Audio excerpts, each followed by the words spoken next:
What if I told you that one of the greatest spiritual reformers in history was a child?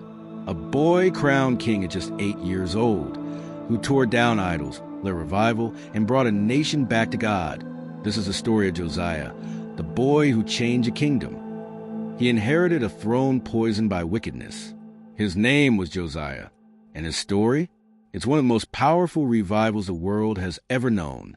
Josiah's father, King Amon, was a cruel man, a ruler who worshipped idols and led Judah into sin. His grandfather, Manasseh, was worse. The people practiced witchcraft, child sacrifice. The very law of God had vanished from memory. Then came Josiah, just a child, a crown too heavy for his small head. Yet inside that young boy was a heart set apart. By 16, he began to seek the God of his ancestor David, not the idols of his father, not the traditions of his people, but the one true God. At 20, Josiah took a stand. He marched through cities, tearing down altars to Baal, smashing Asherah poles, burning down shrines where false gods were worshipped. This wasn't politics. It wasn't a show. It was war, spiritual war. And Josiah was fighting for his people's soul. Then something miraculous happened. While repairing the temple, the high priest Hilkiah found a scroll, a forgotten book buried in dust, the book of the law. When Josiah heard it read aloud, he didn't speak. He didn't argue. He tore his royal robes and wept. Because in those words, he saw the truth, and he saw how far his people had fallen. Josiah gathered the nation, not just priests, not just nobles, but everyone.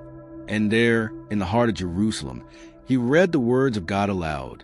That day, from the king to the commoner, the people stood in covenant. Together, they turned back to the Lord. And to seal that moment, Josiah led the greatest Passover celebration since the days of Samuel, a feast of remembrance, a festival of worship, a nation rejoicing, not in wealth or war, but in returning to their God. But even great kings fall. In the prime of his life, Josiah went to battle and was struck down at Megiddo. He died young, but he did not die forgotten. Scripture says, "Neither before nor after Josiah was there a king like him, who turned to the Lord with all his heart, all his soul, and all his strength." 2 Kings 23, verse 25. Josiah's life proves something powerful. You don't need to be old to lead. You don't need to be perfect to make a difference. All you need is a heart that seeks God.